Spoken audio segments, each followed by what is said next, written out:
Now I would like to invite Dr. Rajkumar Sharma to present his paper. At present, he is Senior Research Fellow at NetStat, a leading think tank in the capital. He is a PhD from the Center for Russian and Central Asian Studies, Jawaharlal Nehru University, New Delhi. He has over 10 years in university teaching, research and media, and also he has authored nearly 100 publications showcasing his expertise in the field. Over to Dr. Rajkumar Sharma.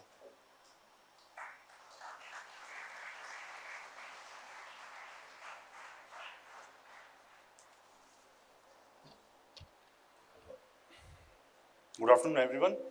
At the outset, my sincere thanks to Professor Ramakant Dwivedi sir, Lalit sir, and Ambassador Ashok Sharma.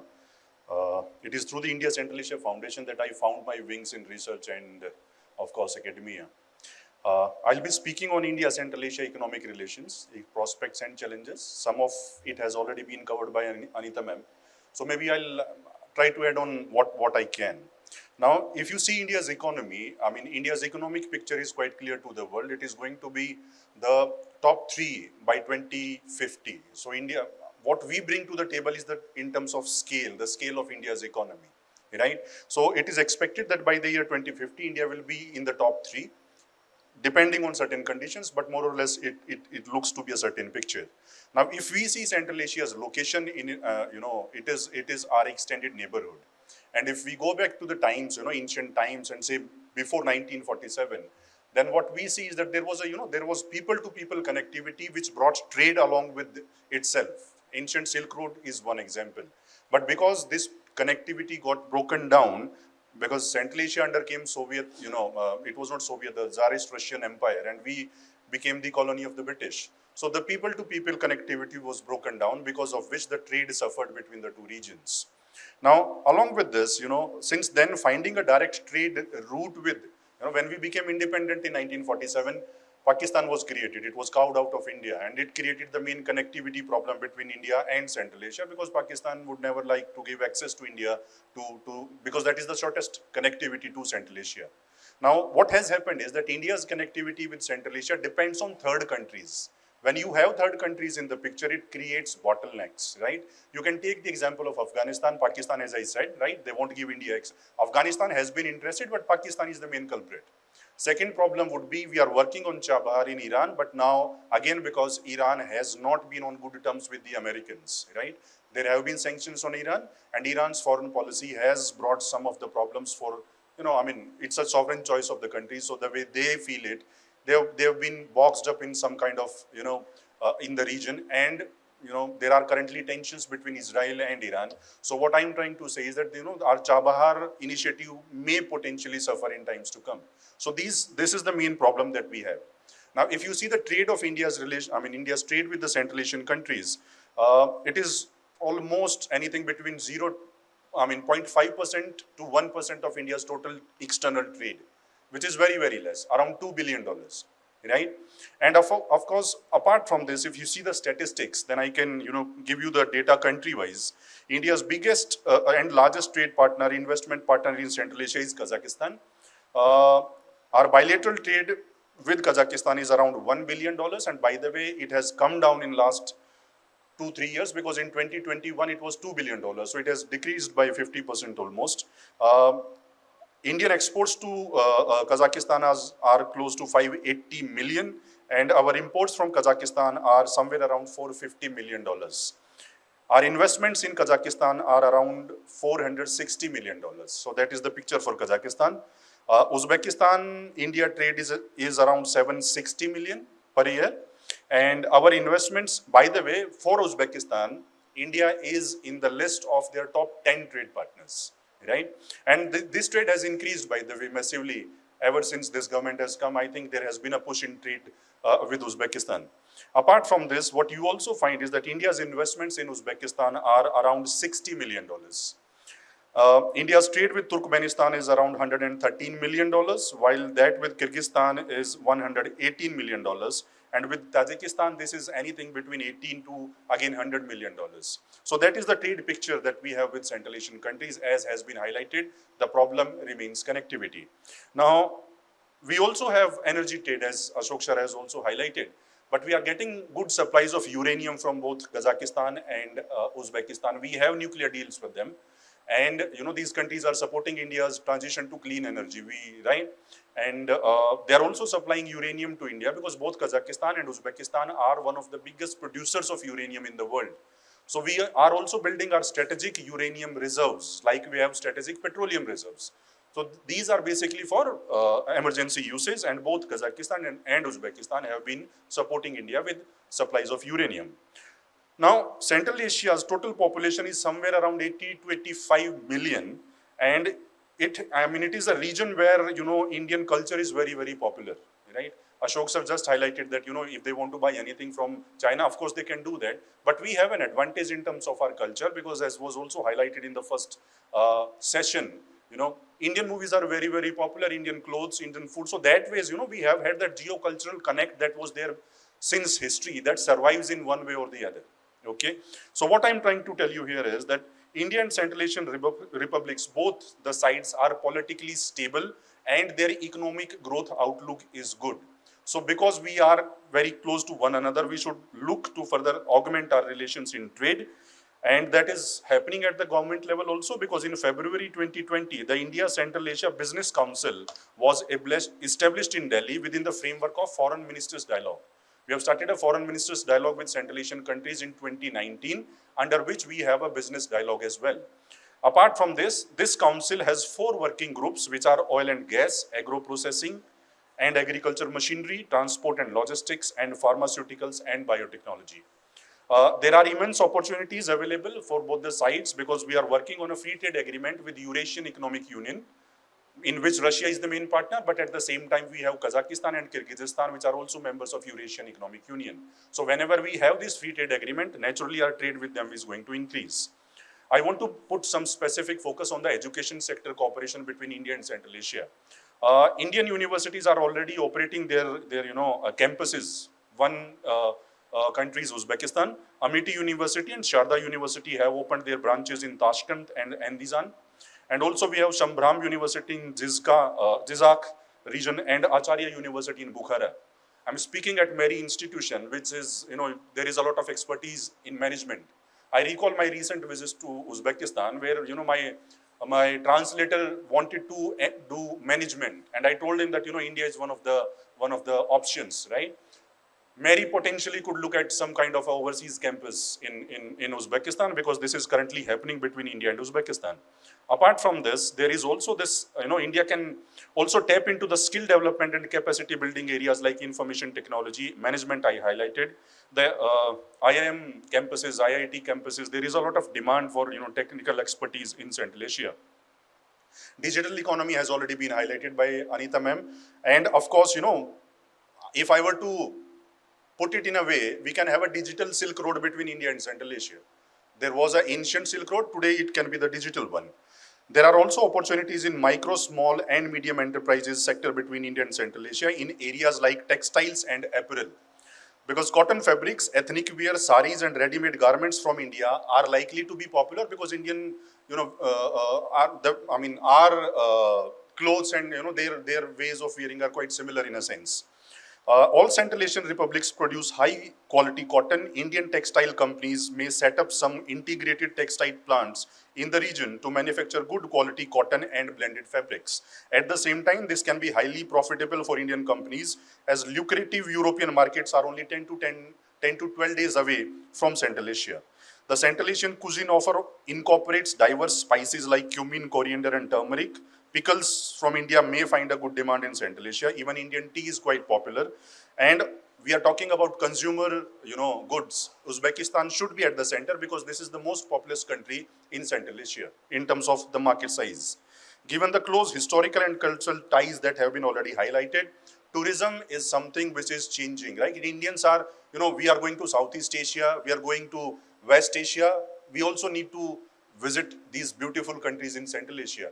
And I'm happy to tell you, because we have Indigo flights are there, India, Uzbekistan, India, Kazakhstan, and very soon it will be between India, Tajikistan, and Turkmenistan. So all 5 countries will be covered by Indian Airlines very soon. So this connectivity is already happening. I can give you some statistics because India's tourism market is going to expand by 3 times. Currently it is 19 billion, and by in next 10 years it will be 55 billion, by the way.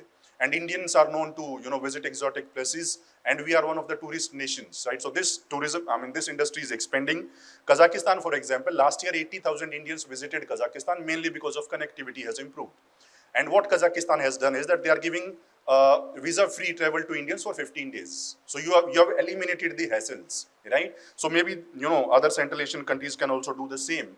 And by the way, this was news to me also. Recently, during my visit, I came to know that in Soviet Union, cricket was not very popular, by the way. But in Uzbekistan, Uzbekistan has become associate member of International Cricket Council recently, right? And they've started to play cricket by now. And of course, you can imagine out of 11, 5 will be Indian diaspora, but that happens almost everywhere outside India, right? So what I am trying to put it, you combine tourism, you combine Bollywood, you combine your transport.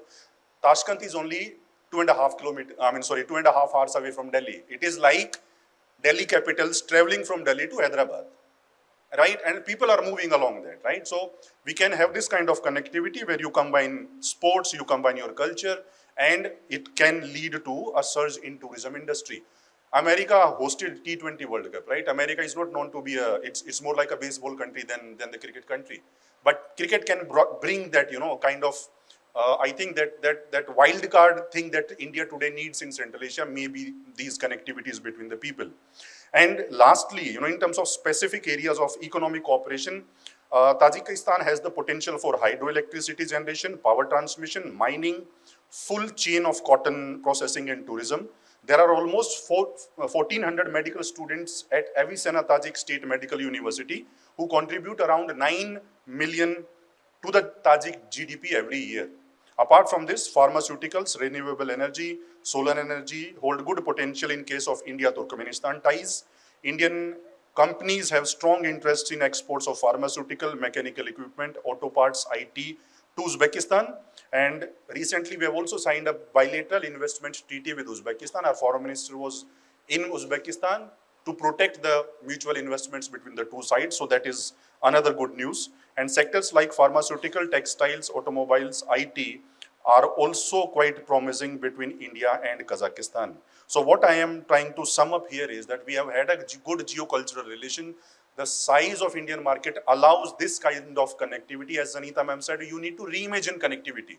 It is not always physical, it can be people to people. And this is what we can work on. To sum up my presentation, India and Central Asian countries, our foreign policy grand strategy is similar. India follows multi-alignment, these countries follow multi-vector foreign policy.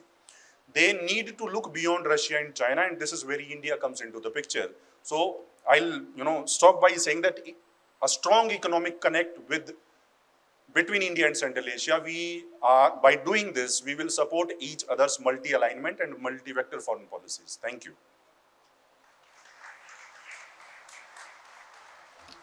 I will also like to add that during his visit to the Central Asian countries, our Honorable Prime Minister had announced credit lines of $1 billion, that is $200 million for each country.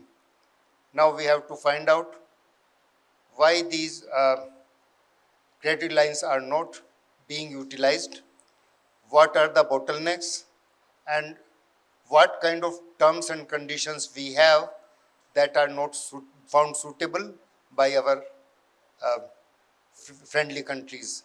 So I think some scholars must study this subject also. Now, over to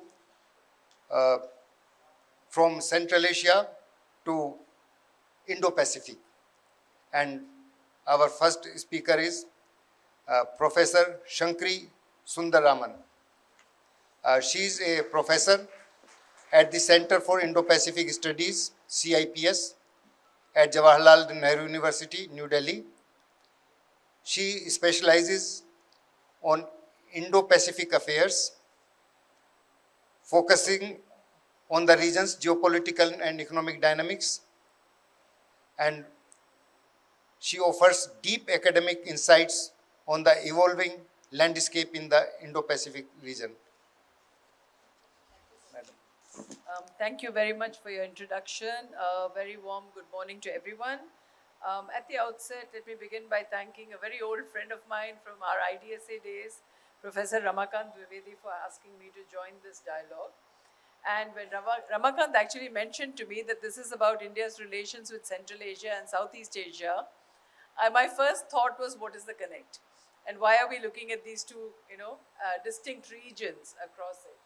But if you look at the map, I think maps speak 1,000 words. I mean, this is something that Dr. Santanam taught us, that a picture talks 1,000 words.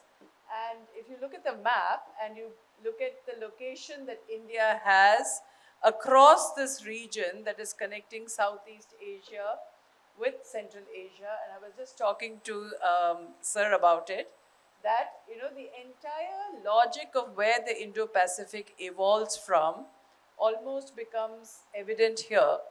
And here, there is one country that has a strategy, which is China, but claims that it has no strategy because the BRI goes into the regions of Central Asia, and the Maritime Silk Route connects all of Southeast Asia through China into this route.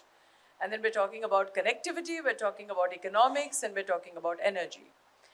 So in that sense, when I had to actually look at it, this is exactly why the title of my presentation was Locating India-ASEAN Relations in the Indo-Pacific. Today, if we look at the relations that we have with Southeast Asia, it's in the third decade that we are there, almost entering into the fourth one. And in this third decade, we have moved from calling it the Look East policy to now being called, for the last about 10 years, we're calling it the Act East policy. Now, when I have to look at the Look East and the Act East policy per se, what is the distinction? As early as 1992, we started the Look East policy. At that point in time, it was in the aftermath of our balance of payment crisis in 1991, a foreign exchange crisis, and from there we moved into this Look East policy, and the inception, I would say, of the Look East policy was purely driven by economic factors. Now, the economic factors, be as they may, were not the only context of the Look East policy, because as we entered into a post-Cold War reality in 1991 onwards, it was not merely looking at the eastern region in terms of economics, but also where do we stand, because here is a new world order that we have adopted, and from this new world order, where does Indian foreign policy expand into? So in that context, when we look at the Look East policy, today when we talk in terms of the third decade and moving into the Act East policy, what is it that we have actually targeted and what is it we have reached?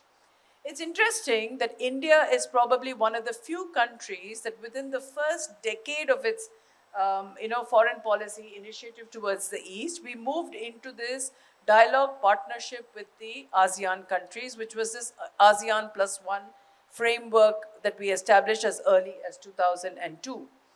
And in 2003, we started what is the Comprehensive Economic Partnership Agreement, which is the CECA, which started and paved the way for our free trade agreement with the region.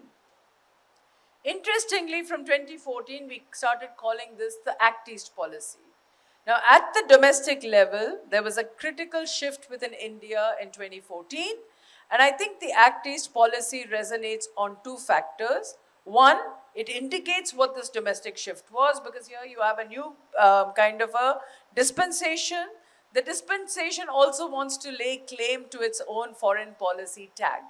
So it's a very, very interesting debate that you shifted the name from the Look East to the Act East policy. But primarily, I think what the Act East policy was to focus on was to address issues that had remained unfulfilled or unachieved in the first two kind of decades of the Look East policy. And it's very interesting because when the Act East policy started, there were three clear areas that we identified. We identified commerce. I think Sir will speak much more about this. We identified connectivity, and we identified a cultural linkage. Now, how is it different? In my view, that there is not really much of a difference between the Look East and the Act East policy, except that there was an effort to reinvigorate the Look East policy and move it towards, I would say, further consolidation in terms of what this actually meant. Now, having said that, I think where you see that the Act East policy has actually moved forward is that it has not remained focused only on the region of Southeast Asia, but it has also moved beyond to the larger context of the Asia Pacific initially. And today we're looking at a newer dispensation, which is now being regarded as this Indo-Pacific that was just stated earlier. Now, in terms of the economic indicators per se, let me just say that if you look at the last 5 years, and I think this is where the clarity comes in, because we were supposed to achieve a targeted growth with the ASEAN states, where our volume of trade with ASEAN would be to the tune of 200 billion by 2015. This was after the FTA had come into place. Today, the volume of trade that we have with the ASEAN countries is 120.8 billion. And if you look at this target over the last so many years, it has systematically grown from, I would say, in 2019, it was 86.9 billion. Today, we're at 120.8 billion. The one thing that I think which has been, in terms of myths or realities that we need to discuss, is this entire withdrawal that we have had from the RCEP. I was just talking to Sir about it, and this RCEP withdrawal becomes very critical for us to understand. I think one of the factors that India put out was that it did not, India's expectations of the RCEP were not fulfilled. And more importantly, I think one of the aspects has been that how we address this rules of origin and the, or rather undeterred flow of Chinese goods coming in was one of the concerns that we leveled against the RCEP agreement. More importantly, I think where we have had, I would say, lost out has been in the services sector agreement as far as the ASEAN region is concerned, because India ranks 9th in the global services sector. And yet the ASEAN, though we agreed to the treaty was signed, the services sector agreement was signed in, if I'm right, in November 2014, we did not really move into a ratification on the services agreement. And that has actually been one of the core aspects where we have also been, we've lost out on that. And I think where we've really had a problem is the fact that we have a deficit trade with almost 11 of the 16 members of the RCEP countries. And this deficit actually meant that we would also be taking on about $150 billion deficit. And this is one of the reasons I think that there has been a kind of a insecurity on how we would handle the domestic impact of that deficit, which is exactly where we have sort of moved out of the RCEP framework. Now, from my understanding of the ASEAN region, ASEAN does not look at you purely as a security partner, but looks at India as a critical economic partner. Now, as a critical economic partner, you have to have these two sides of the coin is very significant for the ASEAN. One is the economic side, the second is the security side. The two go hand in hand. And there, I think there has been a significant kind of a, I would say, a kind of an instability as far as our withdrawal from the ASEAN is concerned. From the RCEP is concerned. Now, where we have, I think, in recent years sort of expanded our initiative, like I said, under the Act East, we've also moved beyond the ASEAN region to the Asia Pacific region. And I think if you look at the India, Japan, Australia inclination towards moving towards what they call the Global Supply Chain Resilience Initiative, these are the areas on which I think there has been greater movement. And I think the experience of having gone through the pandemic, because I always look at international relations in terms of how the global order shifts with certain temporal junctures. Now, if you apply a temporal juncture in the form of COVID-19 pandemic, which actually wrought havoc across the globe, then you see that this entire move that we see towards the Asia Pacific and shifting priorities in terms of global supply chains and others, this is exactly where you see this massive change actually taking place. In that sense, I think the Quad cooperation, in that sense, on issues like semiconductors and rare minerals, is actually now being, I would say, has a greater priority from the Indian focus in terms of where we will stand with vis-a-vis these these three countries on issues of, say, for example, cooperation in rare earth minerals as well as semiconductors. So the semiconductor technology has become a focal point. And if you look at the recent visit of the Malaysian Prime Minister to India that occurred in August, this entire focus has also moved because today ASEAN is critically looking at India and the technology field as one of the areas on which to expand its presence. And since the level of development and areas of focus for the semiconductor industry in each of these Quad countries is varied, that context is also brought into the ASEAN relations and where the ASEAN relations with these four countries will evolve individually. Now, one of the areas that was talked about significantly in the discussions when we first received the papers from Ramakant was the question of energy technology per se. Now, if you look at India-ASEAN energy technology itself, I would probably say this is an area that is still emerging, and there is not really much credible work that has actually happened there. But two interesting points is, in the aftermath of the climate conference in 2022, when India and France started this International Solar Alliance movement, I think two of the ASEAN countries that were first on board with the Solar Alliance movement was Singapore and Cambodia.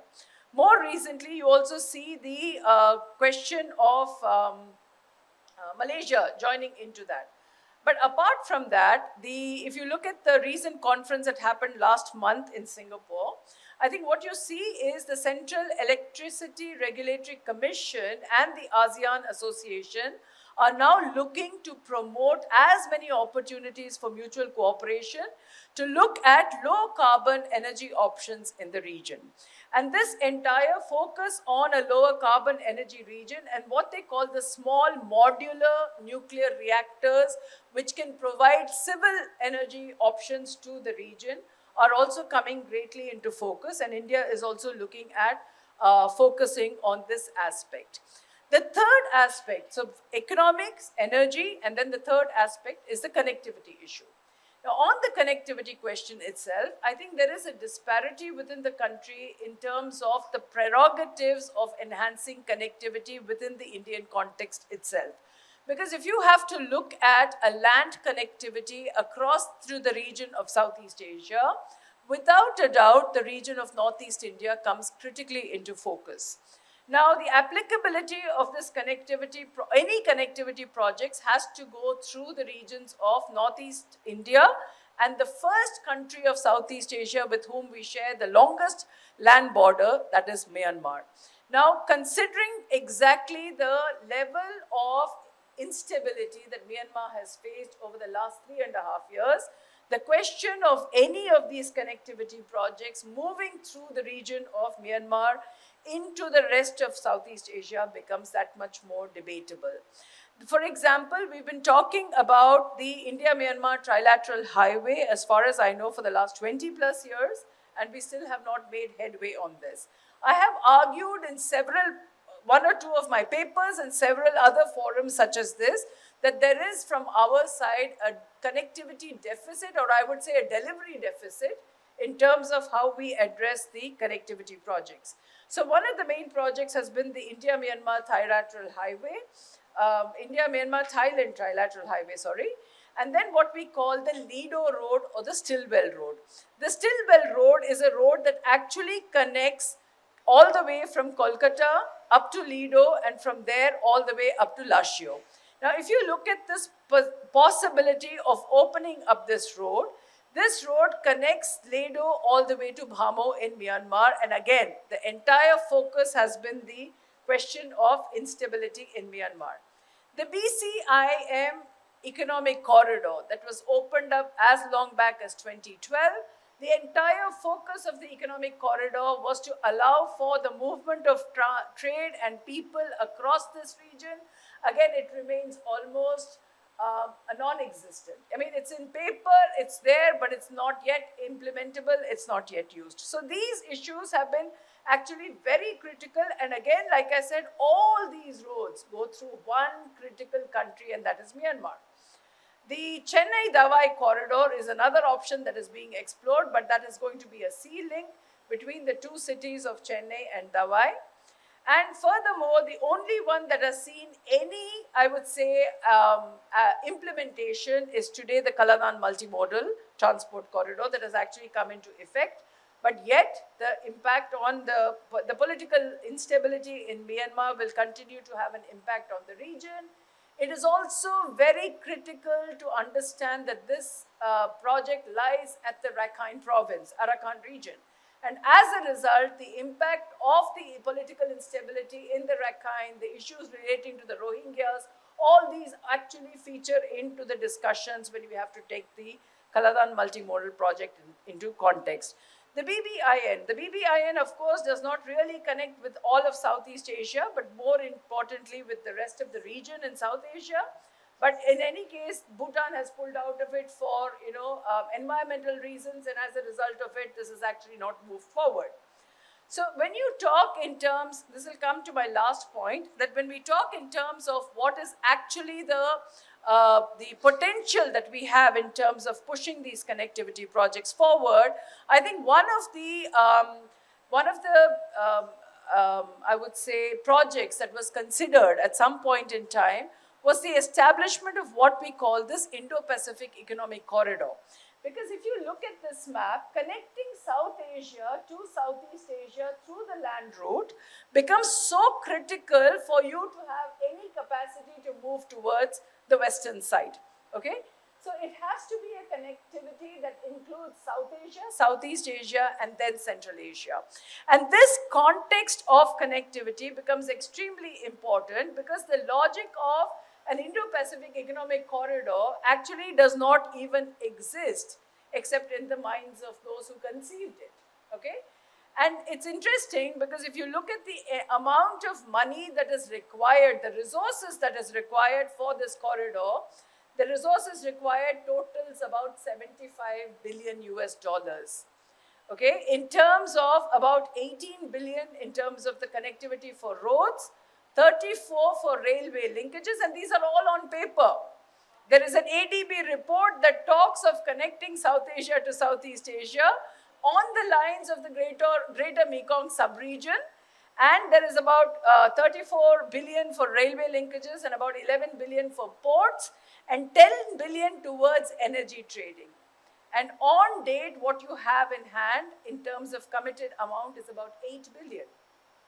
So if you look at the resource crunch itself, what it hits directly at is the lacuna that while we talk in terms of connectivity, we're talking in terms of energy exchange, we're talking in terms of the economics of it, the actual cost or the staggering cost, I would say, in terms of linking the regions together remains one of the major deterrents as far as these projects are concerned.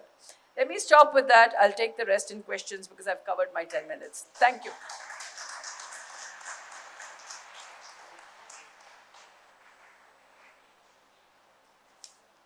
Thank you, madam.